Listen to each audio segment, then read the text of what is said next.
Well, hello again, everyone. Um, I have another story tonight, and tonight's story is called The Sniffle Song. Ruth Barrett stood at her window, looking out at What a Jolly Street, and blowing her nose. Across the street, Timmy played with little Kathy Watson. Mary Lou and Peter went past on their way to school. Down the hill pattered little old Mrs. Apricot, bound for Mr. Gay's store. Everybody's doing something but me, Ruth sighed. All I do is blow my nose. I wonder if I could make a poem about the sniffles. Ruth loved writing rhymes. She blew her nose again and sat down at the table, feeling better and better. Slowly her pencil scratched away. Sometimes she stopped to chew it, sometimes to cross out a line. Sometimes she stopped to tear up a whole page, and sometimes she just stopped to blow her nose. When she had finished, the long afternoon was gone, for her brother David was home from school. "David, David," Ruth cried, "I wrote a sniffle song. Listen.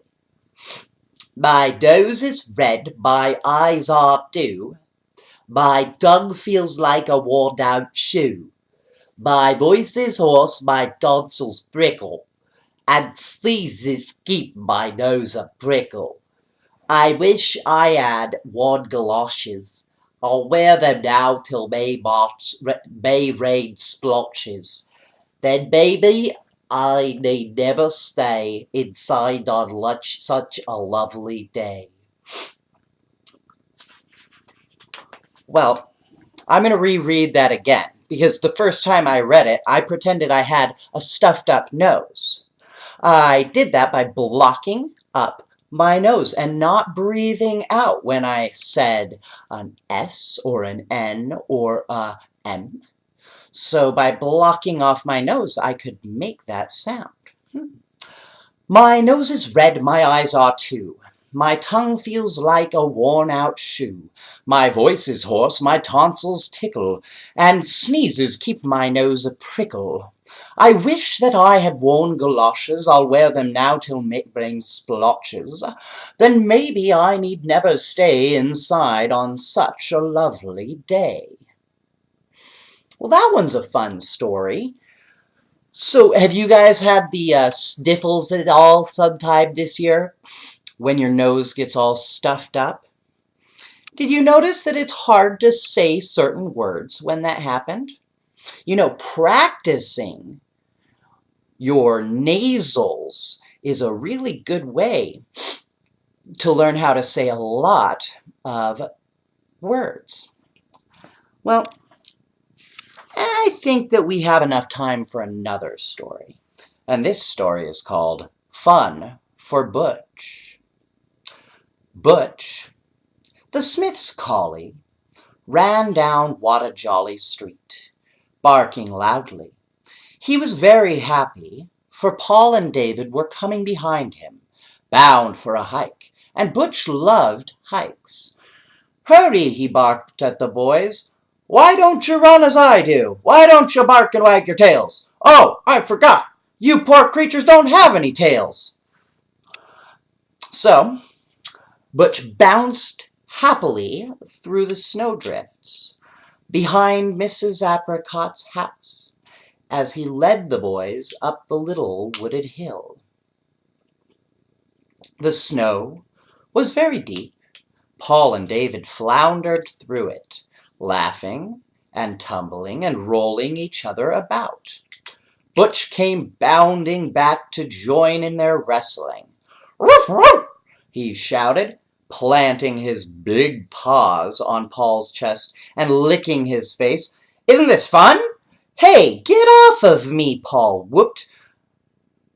"Oof! Hey, cut out that licking.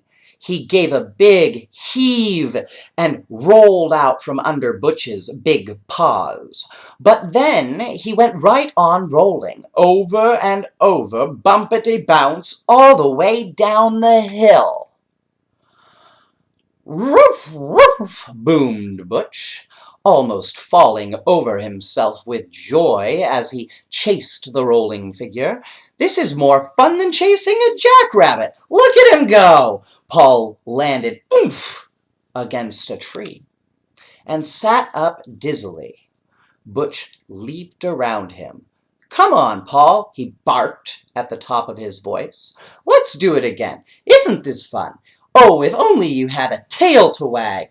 Poor Paul, picking himself up and tenderly feeling his bumps and bruises, didn't look as though he'd wag his tail right then, even if he had one.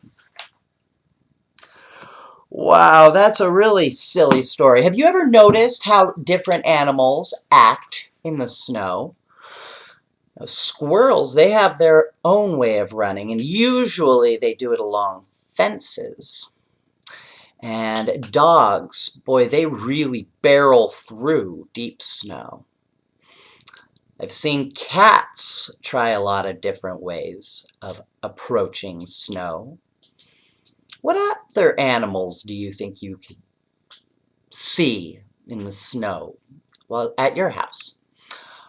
Well, it was wonderful to read you guys another story, and I look forward to doing it again soon.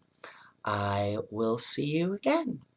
So, good night, Ava. Good night, Gideon. Good night, Elias. Good night, Archer. And good night, Fletcher.